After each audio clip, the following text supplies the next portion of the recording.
اللہ تعالیٰ نے جو انبیاء کا سلسلہ جاری کیا ہے، یہ انبیاء کا سلسلہ اور انبیاء والا مقصد جو ہے، یہ اصل دنیا کے تمام مقاصد میں سے سب سے بہترین مقصد ہے۔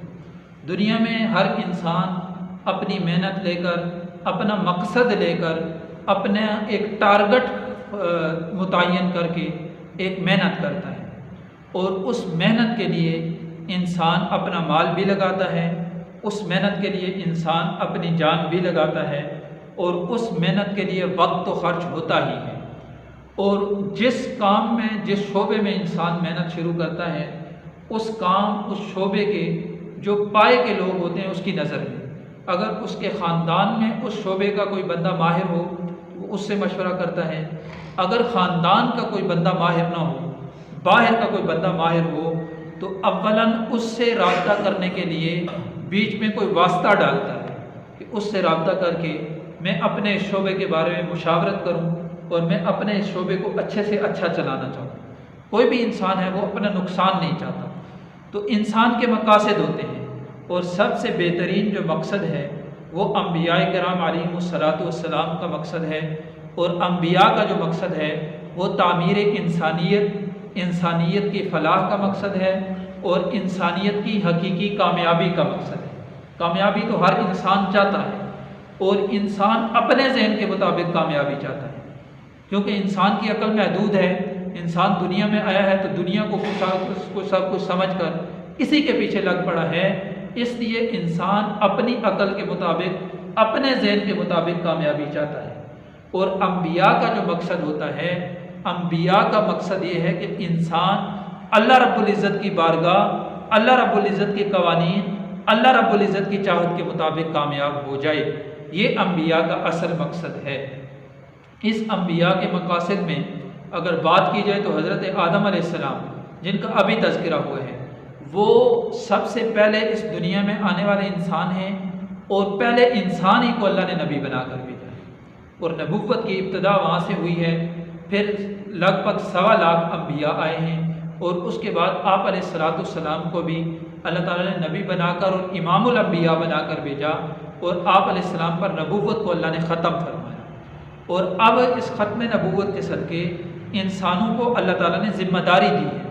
آپ علیہ السلام کی حیات طیبہ یہ کامل اور مکمل حیات طیبہ ہے، اس پر اگر انسان چل کر زندگی بسر کر کے دنیا سے جائے گا تو یہ اللہ کے ہاں ایتھینٹک ہے، یہ اللہ تعالیٰ کے ہاں یہ مہر شدہ ہے کہ اس کے مطابق زندگی گزار کر آؤ تو کامیابی ملے گی۔ تو آپ علیہ الصلاۃ والسلام کی صدقے سے اللہ تعالیٰ نے ہمیں بہت زیادہ نعمتیں عطا کی ہیں، اور ایک نعمت اللہ تعالیٰ نے جو ہمیں دی ہے، یہ دین کی محفل، دین کی مجلس، دین کی بات سننا، دین کی بات کرنا، اس کی بہت بڑی اللہ تعالیٰ نے ہمیں نعمت دی ہے۔ اور اس کو بیٹھنا اور سننا یہ انسان کا کوئی کمال نہیں ہے، اس میں یہ اللہ تعالیٰ کی طرف سے خصوصی طور پر نعمت ہے اور رحمت ہے، اور اس پر انسان کو شکر ادا کرنا چاہیے، اور مزید اس میں ترقی کے لیے اللہ تعالیٰ سے دعا مانگنی چاہیے۔ تو انہی محنتوں کے عنوان سے، دعوت و تبلیغ کے عنوان سے جو محنت ہے، آج پورے عالم میں، پوری دنیا میں یہ محنت چل رہی ہے۔ دنیا کا کوئی ملک ہے، کوئی خطہ ہے، اس خطے، اس ملک میں پوری دنیا میں جماعتیں جا رہی ہیں، اور الحمدللہ ہمارے پاکستان کو اللہ تعالیٰ نے یہ شرف عطا کیا ہے، ہمارے حضرات کی دعائیں ہیں، ان کی محنتیں ہیں کہ اللہ تعالیٰ نے پاکستان کو اس کا مرکز بنا دیا ہے۔ اب آپ علیہ السلام کے دور کو دیکھیں، آپ علیہ السلام نے مدینہ طیبہ میں ریاست کی بنیاد رکھی، اور دین کا مرکز مدینہ طیبہ تھا۔ پورے عالم سے لوگ چل کر آپ علیہ السلام کی خدمت میں آتے تھے، اور مدینہ طیبہ میں دین سیکھنے کے لیے آتے تھے۔ اللہ تعالیٰ نے کیسا انعام کیا کہ ہمارے پاکستان کو گویا کہ مرکز بنا دیا۔ اب ہمارے پاکستان یہ دین کا مرکز اللہ نے بنا کر پوری دنیا کے لوگ ہمارے پاکستان آتے ہیں۔ آج دیکھیں، ہم پاکستان سے ہمارے لوگ باہر جاتے ہیں پیسہ کمانے کے لیے، ہمارے لوگ باہر جاتے ہیں وزٹ کے لیے، ہمارے پاکستانی باہر جاتے ہیں کرکٹ کھیلنے کے لیے، ہمارے غیر پاکستانی باہر جاتے ہیں اور کسی کئی کاموں کے لیے۔ لیکن پاکستان میں ایسے لوگ بھی ہیں جو اپنی جیب سے خرچ کر کے، اپنے گھر کا خرچہ کر کے، اپنا مال، اپنا وقت لگا کر پاکستان سے باہر جاتے ہیں دین کی دعوت کو پھیلانے کے لیے۔ اگر وہی لوگ اپنے گھر میں رہیں، جیسے کہ سب سے بڑا لمبا جو سفر ہے سال کا سفر ہے، تو وہی لوگ اگر اپنے گھر میں رہیں تو اپنے گھر میں ان کا خرچہ بھی کم ہے، اپنے گھر میں سہولیات بھی زیادہ ہیں، اپنے گھر میں اپنے رشتہ داروں میں بھی ہے، ہر طرح کا سکھ ہے، لیکن اس کو قربان کر کے وہ باہر جا رہے ہیں۔ وجہ کیا ہے کہ آپ علیہ الصلوۃ والسلام نے جس چیز کا وارث بنایا تھا، آپ علیہ الصلوۃ والسلام جو محنت لے کر آئے ہیں، اس محنت کا ہر انسان محنتی بن جائے۔ تو اس محنت کے لیے دیکھیں، دنیا میں کوئی بھی شعبہ ہے، کوئی بھی ادارہ ہے، جب وہ داخلہ کرتے ہیں کسی بھی جگہ پر، ان کے مختلف ٹیسٹ ہوتے ہیں، وہ ٹیسٹ کرتے ہیں، انٹرویو کرتے ہیں، پھر اس کے بعد دیکھتے ہیں کہ بندہ ہمارا اہل ہے یا نہیں ہے، اس کو داخلہ دینا ہے یا نہیں دینا۔ ہر ادارے کا رول ہوتا ہے۔ اسی طرح دیکھیں کہ ہر کوئی بھی جماعت ہے، اس کے بھی کچھ پابندیاں ہوتی ہیں۔ اگر ان کی پابندیوں کو، ان کے قوانین کو انسان پوری طرح عمل کر کے چلے تو انسان کو مکمل فائدہ ہوتا ہے۔ اور بسا اوقات ایسے لوگ بھی ہیں جو ان کے قانون کو نہیں دیکھتے، چلنا چاہتے ہیں لیکن اپنی مرضی سے چلنا چاہتے ہیں۔ جب وہ اپنی مرضی کرتے ہیں تو پھر وہ ان کو اس سے اتنا فائدہ نہیں ہوتا۔ اور بعض ایسے بھی ہوتے ہیں جن کو اپنی مرضی کی وجہ سے بہت سے لوگ ان سے بھی متنفر ہو جاتے ہیں۔ تو اس لیے جو دین کی محنت ہے، یہ دعوت و تبلیغ کے عنوان سے پورے عالم میں یہ محنت چل رہی ہے۔ اس وقت بھی اللہ کے شکر سے پوری دنیا میں جماعتیں گھوم رہی ہیں۔ تو اسی کے عنوان سے یہ 2 نومبر کو ہمارا رائے منڈ کا سالانہ عالمی تبلیغی اجتماع شروع ہے۔ 2 نومبر جمعرات کو شروع ہوگا اور جمعہ ہفتہ رہے گا، اتوار والے دن صبح کو دعا ہو جائے گی۔ 3 دن کا وقت ہے۔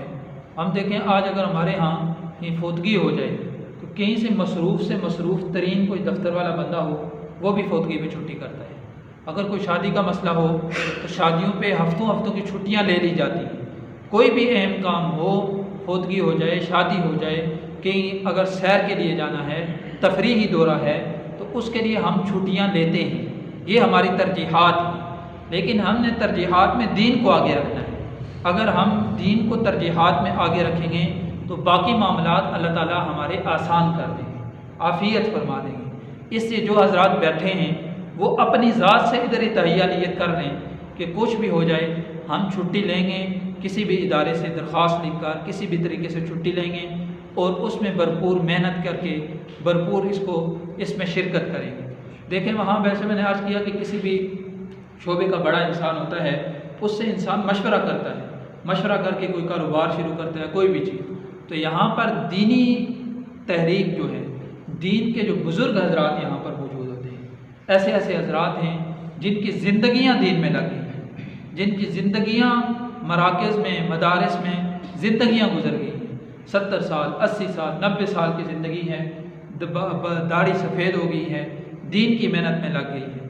تو اب اس کام میں وہ تجربہ رکھتے ہیں، تو ان کی کوئی بات، ان کا کوئی تجربہ ہمارے دل میں آئے، ہمارے عمل میں آئے، ہماری زندگی تبدیل ہو جائے۔ تو 3 دن کا سودا، یہ کوئی کتنا سستا سودا ہے۔ 3 دن کے لیے گئے، اللہ تعالیٰ زندگی کے لیے قبول کر لے تو یہ اللہ تعالیٰ کی دین ہے۔ اس لیے جو بھی احباب ہیں وہ اپنی ذاتی طور پر کوشش کریں اور آج اسے تہیہ نیت کریں کہ ہم روزانہ کی بنیاد پر 8-10 بندوں کو روزانہ کی بنیاد پر دعوت دیں گے، ان کو اپنے ساتھ تیار کریں گے۔ اس کے لیے الحمدللہ ہمارے یہاں سے بھی ترتیب ہے، امیر صاحب موجود ہیں، آپ حضرات ان کے ساتھ مل کر ان سے مشورہ بھی کریں اور ساری ترتیب انشاءاللہ ہوگی۔ یہاں سے بھی ہمارے ساتھی جائیں گے اجتماع کے لیے۔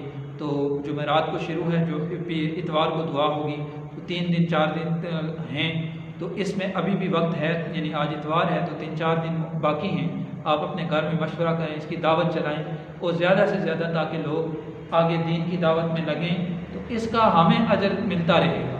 ہم اگر مر بھی جائیں گے نا تو پھر بھی آخرت میں پہنچ جائیں گے، ہمارے کہنے سننے کی وجہ سے ایک بندہ نمازی بن جائے گا، ایک بندہ قرآن کی تلاوت کرنے والا بن جائے گا، ایک بندہ دین کی دعوت دینے والا بن جائے گا۔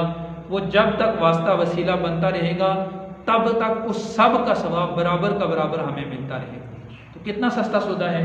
دنیا سے انسان مر جاتا ہے تو ATM بلاک، جائیدادیں تقسیم، ہر چیز مال و دولت تقسیم، لیکن یہ ایسا سودا ہے دین کا کہ یہ کبھی بند نہیں ہوگا، قیامت تک جاری رہے گا۔